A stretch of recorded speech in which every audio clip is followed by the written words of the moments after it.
지난주에 우리는 누가복음 15장 11절부터 19절까지 함께 읽었습니다. 보통 탕자라고 부르는 둘째 아들이 아버지를 떠났다가 이제 다시 돌아오게 되는 장면까지 함께 읽어보았습니다. 그 가운데서 둘째 아들은 모든 것을 잃었다가 알게 된 것이 있습니다. 그것은 아버지가 나를 얼마나 사랑하셨는지를 깨달아 알게 되었다는 겁니다. 그래서 정말 많은 돈을 가지고 많은 친구들을 만나고 세상적인 즐거움을 다 살아본 이후에 이 둘째 아들은 돈과 친구와 명예와 세상적인 즐거움이 얼마나 부질없는 것인지를 깨닫게 되었습니다. 텔레비전 프로그램을 가끔 지켜보게 되면 가수나 탤런트, 영화 배우들이 자기가 누리고 있는 인기가 얼마나 부질없는 것인지에 대해서 고백하는 장면을 볼 수 있습니다. 어떤 한 노래가 히트해서 정말 바쁘게 살아가고 돈을 많이 벌게 되지만 어느 순간 사람들의 기억에서 조금씩 지워져서 이제는 자기가 누구인지도 채 모르는 그러한 상태에 놓여 있는 한 가수가 자신의 인기가 더덥고 슬픈 것임을 고백하는 장면, 그러한 장면을 우리가 볼 수 있습니다. 세상 사람들만 이 세상의 모든 것들이 허무하고 헛되다라고 말하는 것은 아닙니다. 구약 성경 전도서에서 솔로몬도 마찬가지로 인생의 허무함을 노래하고 있습니다. 전도서 1장 1절 2절을 보시면 다윗의 아들 예루살렘의 왕 전도자의 말씀이라. 전도자가 이르되 헛되고 헛되며 헛되고 헛되니 모든 것이 헛되도다. 이렇게 헛되다라는 말씀을 5번이나 반복하고 있는데요. 여기서 헛되다라고 번역하고 있는 히브리어 단어는 헤벨입니다. 이 헤벨이라는 구약 원어를 연구한 자크 엘룰은 헛됨의 의미를 다음의 3가지로 이렇게 이야기하고 있습니다. 첫 번째, 헛됨이란 안개와도 같은 환상, 즉 신기루를 의미합니다. 사람들은 안개와도 같이 금방 사라질 신기루를 찾게 되고 스스로 환상이 되어 환상으로 현실을 감추려고 노력하는 오늘을 살아가고 있다는 겁니다. 두 번째, 이 헛됨, 헤벨은 환상과 관련되어 있는 자기 과시입니다. 사람들은 마치 백화점에 진열되어 있는 상품처럼 자신을 외형적으로 번드르르하게 포장해서 이야기하는 것을 매우 좋아합니다. 다른 사람들을 속이기 위한 방식으로 자기 자신을 표현하고 자기를 높이려고 하는 것이 이 헤벨이라는 단어 속에 숨겨져 있는 의미입니다. 마지막으로 이 헛됨, 헤벨이라는 것은 미래가 없는 것, 철저히 무익한 것, 그리고 내일이 없는 것을 의미하고 있습니다.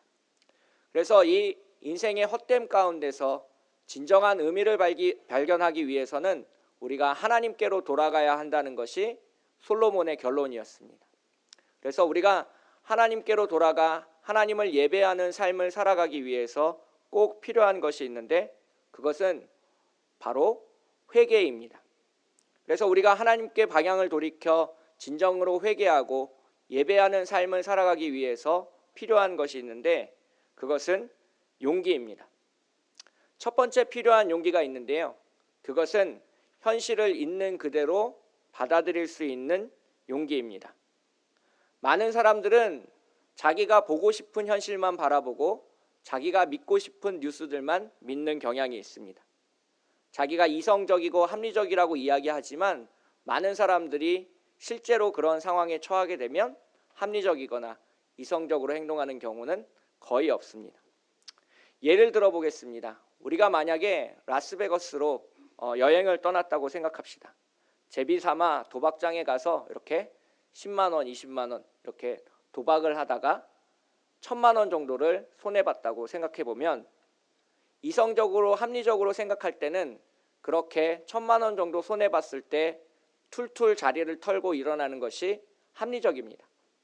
도박장이 가지고 있는 확률이라는 것은 오래 그 자리에 머물면 머물수록 더 많은 돈을 잃게 되어 있기 때문입니다. 하지만 그 상황 가운데서 사람들은 합리적이 되지 못합니다. 자기가 잃어버린 돈이 아깝기 때문입니다. 그래서 조금만 더 하면 그 돈을 회복하고 자리에서 일어서겠다고 말하는 것이 도박하는 사람들의 심리입니다. 자기가 한 판만 더 해서 큰 돈을 벌면 본전을 회복하고 일어나겠다. 그 낮은 확률을 자신이 가진 재능과 머리로 돌파할 수 있다라고 생각하는 것, 바로 헛됨에 빠져있는, 이 헤벨에 빠져있는 우리의 모습이라는 것입니다. 또 하나의 예를 들어보겠습니다. 요즘 강남에서 부동산 소개업을 하시는 분들이 많이 힘들어한다고 고백하고 있습니다. 경제가 어려워져서 이제 물건을 사고 파는 사람이 적어서이기도 하지만 또 다른 어려움도 있다라고 말하고 있습니다. 요즘 결혼을 앞둔 신혼부부들이 이렇게 강남의 큰 부동산 회사들을 찾아와서 다짜고짜 그렇게 얘기한다고 합니다. 돈은 얼마든지 지불할 수 있을 테니까 가장 멋지고 큰 집을 보여주세요 라고 이야기합니다. 그래서 제일 비싸게 나와 있는 물건에 집하고 이제 전화를 해서 사모님과 약속을 하고, 그래서 그 집을 찾아가면 둘이 갑자기 사진을 열심히 찍어댄다는 겁니다. 그래서 집의 사진을 찍는 게 아니라 자기들 셀카를 그렇게 열심히 찍는다고 합니다.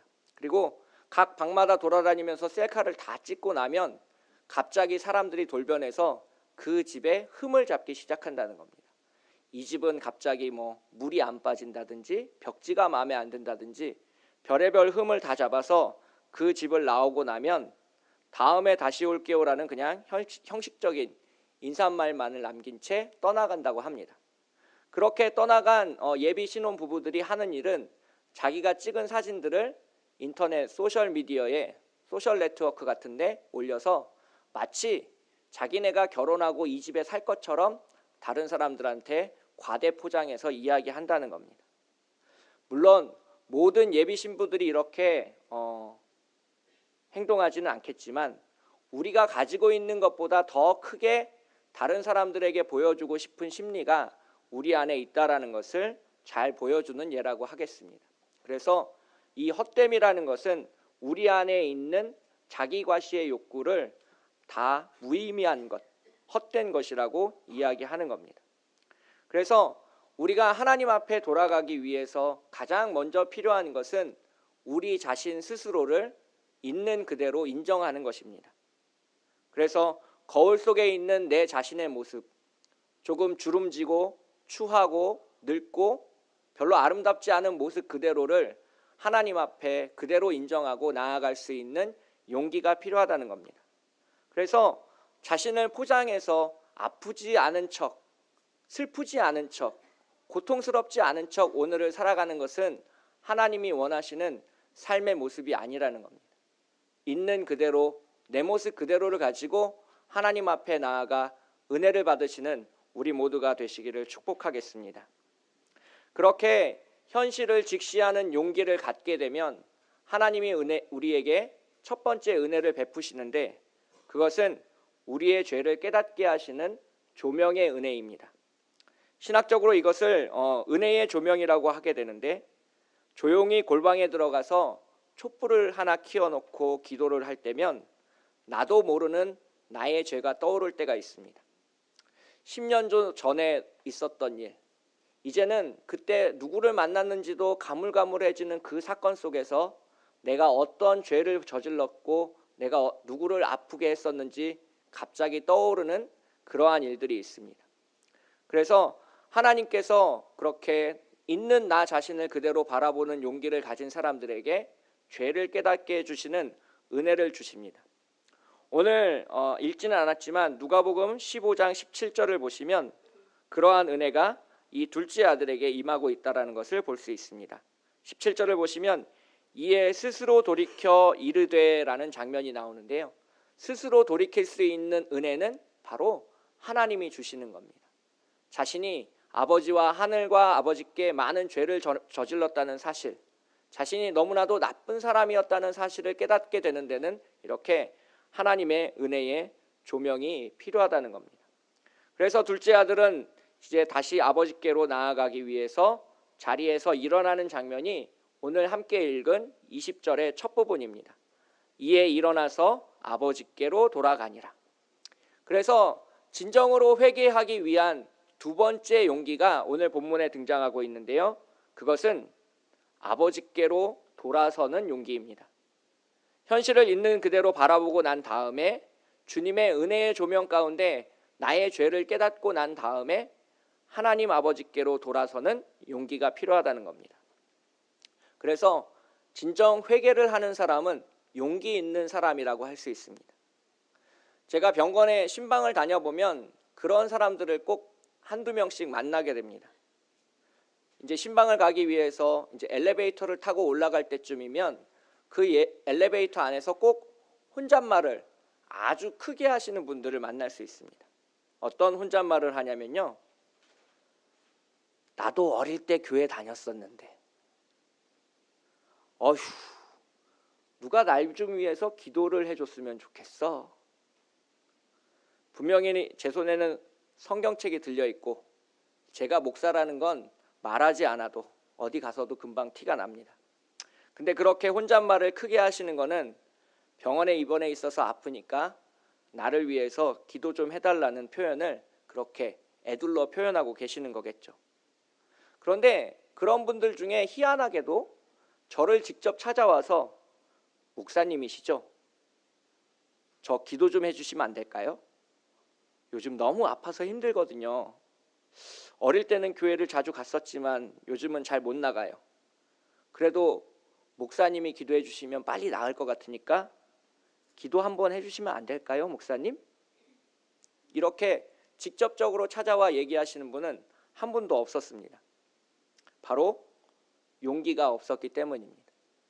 자신의 잘못을, 자신의 죄를 고백할 용기가 없었고 실제로 기도를 부탁하기 위해서 자신의 의지를 가지고 목사님의 손을 붙잡을 용기가 없었다는 겁니다. 기도 한번 해드리는 게 왜 어렵겠습니까? 왜 못 해드리겠습니까? 그런데 하나님이 원하시는 기도는 우리가 우리의 죄를 솔직히 고백하고 주님의 은혜가 지금 나에게 필요하다는 고백 위에 중보기도가 더해져서 하나님의 은혜 가운데 치유가 일어나는 겁니다.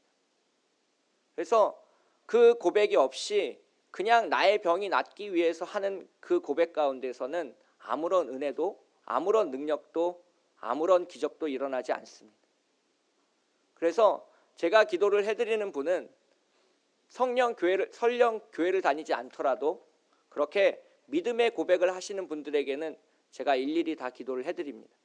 하지만 그 어떤 상황 가운데서도 이기적으로 나의 병만 나으면 어떤 기도라도 상관없다라고 말하는 그러한 신앙 고백 위에는 제가 절대 기도를 해드리지 않습니다. 하나님이 원하는 기도가 아니기 때문입니다. 그래서 우리가 현실을 있는 그대로 받아들이고 그것을 고백하고 그것을 하나님께 돌이키는 것이 얼마나 중요한지 오늘 본문에서 이야기하고 있습니다. 그렇게 우리가 용기를 가지고 하나님 앞에 나아갔을 때 우리의 삶에 어떤 일이 일어날까요? 그것이 오늘 본문 20절에서 이야기하고 있는 내용입니다. 오늘 본문 20절 첫 부분을 보시면 아직도 거리가 먼데 아버지가 그를 보고 측은히 여기는 장면이 나옵니다. 즉 아들이 아주 멀리서 오는 장면을 아버지는 기다리고 있었다는 겁니다. 매일매일 마을 문 밖에 나가서 그 아들이 오늘 오는지 내일 오는지 지켜보셨다는 겁니다.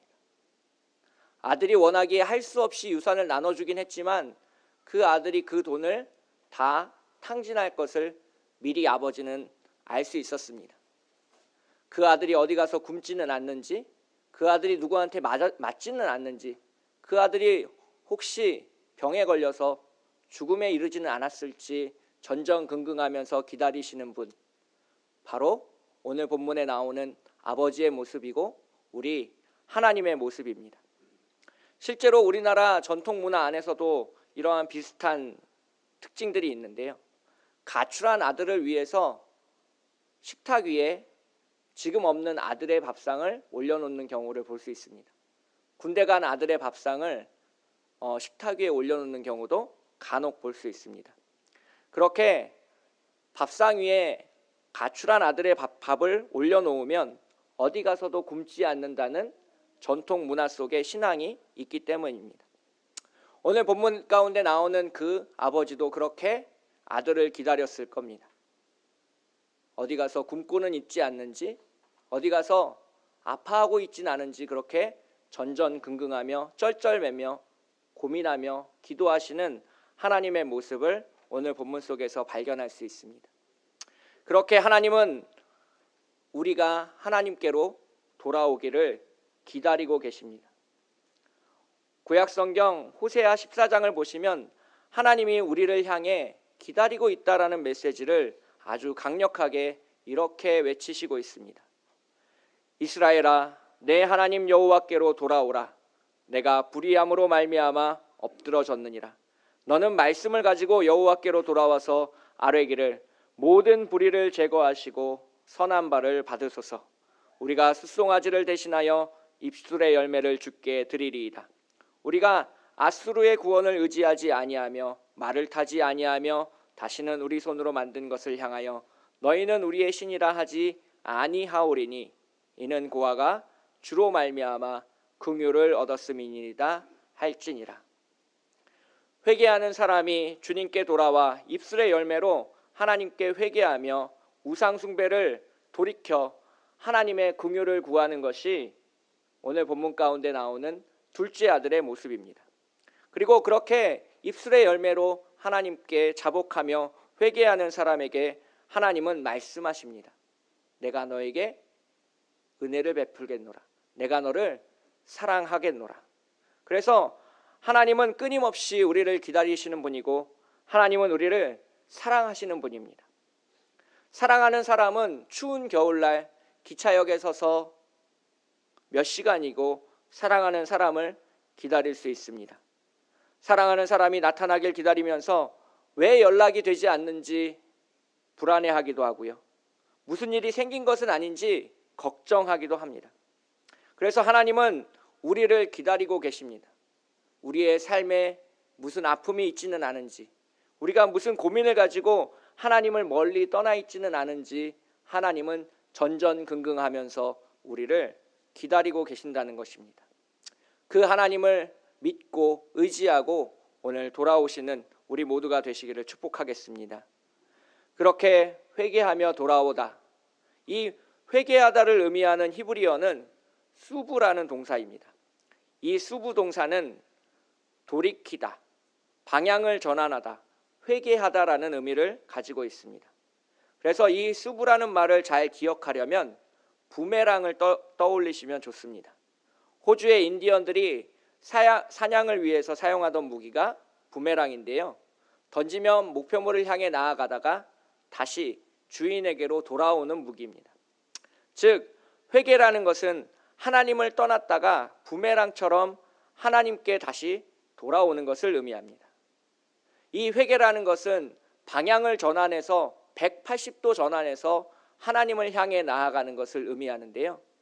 마치 출산한 아내를 태우고 과속을 해서 운전을 하다가 저 반대편에 병원이 있다는 것을 발견하고 시속 60km로 달리고 있던 차를 갑자기 유턴해서 병원으로 향하는 것과 같습니다.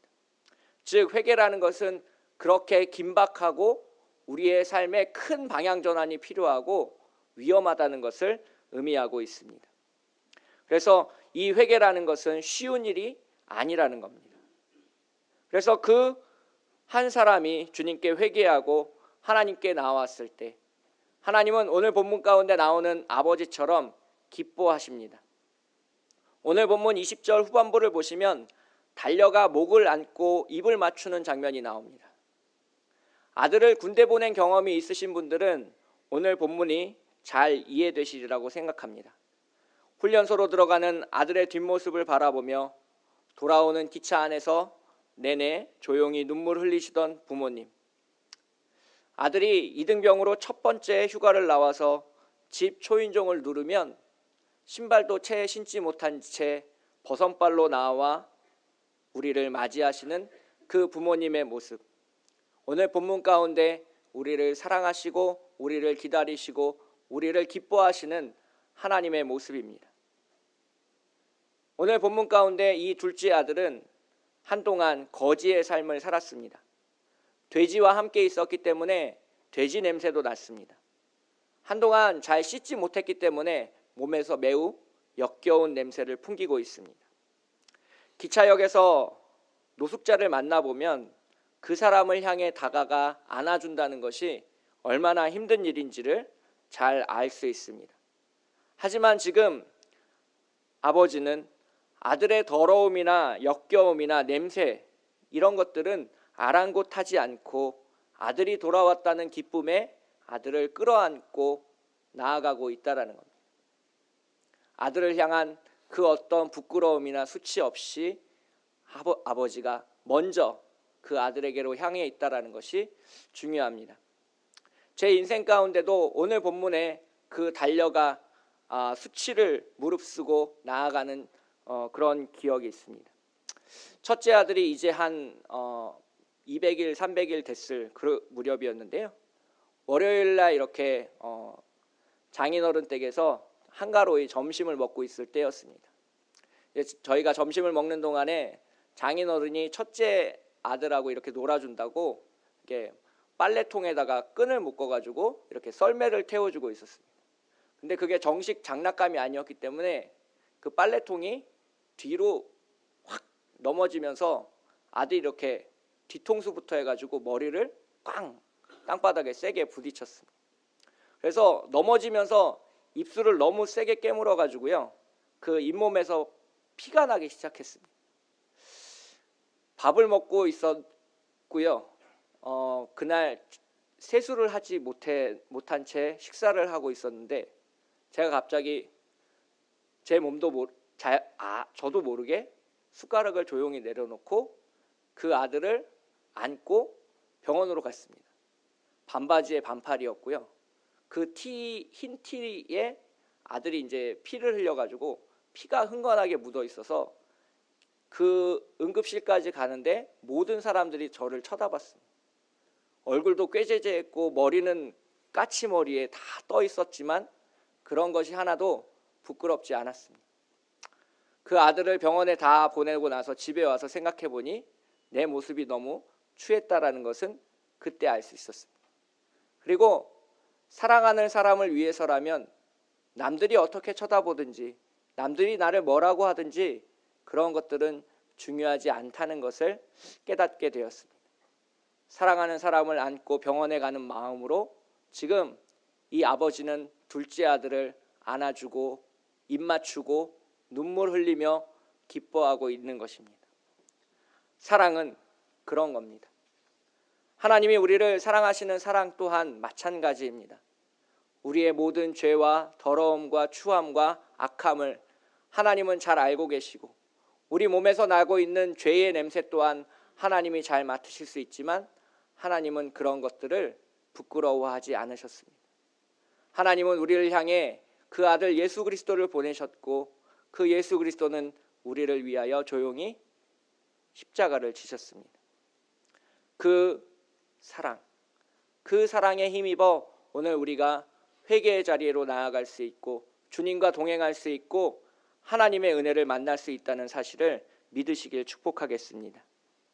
그 아들이 아버지께 무릎을 꿇고 아버지, 내가 하늘과 아버지께 죄를 지었사오니 지금부터는 아버지의 아들이라 일컬음을 감당하지 못하겠나이다라고 21절 고백합니다. 아버지는 아들이 품꾼의 하나로 여겨주소서라고 말하기 전에 제일 좋은 옷을 내어다가 입히고 손에 가락지를 끼우고 발에 신을 신기라. 그리고 살찐 송아지를 끌어다가 잡으라. 우리가 먹고 즐기자. 아버지는 자신의 재산을 다 탕진했던 그리고 자신을 떠났던 그 둘째 아들을 아무런 이유 없이 용서했습니다. 왜 나를 떠났느냐고 물어보지 않았습니다. 그 많은 돈을 어디에 썼느냐고 질문하지도 타박하지도 않았습니다. 하나님 아버지는 묻지도 따지지도 않고 우리를 용서하셨습니다. 아들을 다시 아들로 세워주셨습니다. 하나님 아버지의 넘치는 사랑은 우리의 지난 과거를 묻지 않고 용서하시는 이 장면에서 가장 극대화됩니다. 하나님은 우리를 용서하십니다. 아니, 이미 용서하셨습니다. 하나님은 우리를 용서하시고 기다리고 계십니다. 둘째 아들이 기대했던 것은 가난한 품꾼의 하나로서 자기가 아버지께 받아들여지길 원했지만 아버지는 아들이 기대했던 것 이상을 주셨습니다. 하나님은 우리를 사랑해서 베푸시는 분이고 우리가 기대했던 것, 소망했던 것 이상을 주시는 분임을 믿으시길 축복하겠습니다. 하나님은 우리를 기다리시며 우리를 위하여 눈물 흘리시며 우리를 위로하시는 분이십니다. 하나님은 우리를 안아주시며 우리의 허물을 개의치 않으시며 우리를 위해서 천국 잔치를 예비해 두시는 분입니다. 하나님은 우리의 부끄러움과 수치를 가리기 위하여 제일 좋은 옷으로 덮어주시는 분이시며 죄인된 우리에게 약속의 반지를 끼워주는 분이십니다. 이 하나님께 돌아가 주님의 은혜를 믿고 감사하며 기뻐하시기를 축복하겠습니다. 오늘 설교의 마지막으로 어떤 부부의 이야기를 들려드리고 마치려고 합니다. 20살에 서로를 만난 남녀가 있습니다. 그들은 같은 대학교 동기로 만났고 서로를 좋아했지만 서로 용기가 없어서 한참 후에 고백하고 교제하기 시작했습니다. 대학교를 졸업하고 취업한 후에 둘은 행복했습니다. 방 하나에 싱크대가 전부인 원룸에서 신혼생활을 시작했지만 늘 행복했습니다. 사랑이 있었기 때문입니다. 아이를 낳고 키우기 위해 큰 집이 필요했습니다. 이 두 부부는 열심히 일을 했고 돈을 모았습니다. 그래서 자신이 원하던 집을 마련했습니다. 이제 정말 이 부부가 행복할 일만 남았다고 생각했는데 불행한 사건이 발생합니다. 남편의 불륜이 드러났기 때문입니다. 경찰과 함께 외도하는 남편의 현장을 급습합니다. 남편이 죽을 죄를 지었다며 눈물을 흘리며 용서해 달라고 자신한테 매달릴 줄 알았는데 아니었습니다. 남편은 뻔뻔하게 자신을 쳐다보며 당신 나 뒷조사하고 다녔어? 라고 말합니다. 여자는 남편을 용서하지 못했고 둘은 이혼했습니다. 남편에게는 이제 큰 집 하나만 덩그러니 남아 있습니다. 제가 말씀드린 이 이야기는 허구의 이야기입니다. 하지만 여기서 바람피는 남편의 모습을 한국 교회로 바꿔보면 꽤 말이 되는 내용입니다. 한국 교회는 힘들고 어렵고 가난하던 시기에 하나님과 동행하며 기도하며 예배하며 행복하게 살았습니다. 그리고 나서 한국 교회는 기적적으로 부흥하기 시작했습니다. 그런데 어느 순간 이 대한민국이 OECD에 가입하고 해외여행이 자유로워지기 시작하면서 교회는 다른 곳에 눈을 돌리기 시작했습니다. 교회가 하나님 외에 다른 곳에 눈을 돌리고 우상을 숭배하기 시작했습니다. 돈, 권력, 명예를 하나님보다 더 사랑하는 나쁜 교회가 되었습니다. 그런데 뻔뻔스럽게도 교회는 자신들이 하나님을 잘 믿는 것처럼 늘 포장해 왔습니다. 오늘 한국 교회에 필요한 것, 그리고 우리에게 필요한 것이 바로 회개입니다. 진정한 겸손함으로 주님 앞에 회개하는 우리 모두가 되시기를 축복하겠습니다. 주님께서 우리에게 용기를 더하셔서 우리가 있는 모습 그대로 바라보며 그 있는 모습 그대로를 사랑하시는 하나님 앞에 우리의 죄를 자복할 수 있게 되기를 기도합니다. 하나님이 우리를 사랑하셔서 우리를 안아주시고 우리에게 입 맞춰주시고 우리에게 제일 좋은 옷과 반지를 끼워주실 수 있도록 주님 앞에 무릎 꿇고 기도하는 우리 모두가 되시기를 축복하겠습니다. 함께 기도하겠습니다. 우리를 용서하시는 하나님 아버지, 우리를 기다리시며 우리를 부끄러워하지 않으시며 우리를 위하여 천국 잔치를 예비해 두심에 감사드립니다. 하지만 우리는 현실을 똑바로 바라볼 용기가 없습니다. 주님께서 우리에게 죄를 깨닫도록 조명의 은혜를 주시지만 하나님께로 돌아갈 용기가 없습니다. 우리에게 믿음을 더하셔서 용서의 자리까지 나아가도록 우리를 붙잡아 주시옵소서. 우리를 사랑하시기에 십자가를 개의치 않으신 예수 그리스도의 이름으로 간절히 기도합니다. 아멘.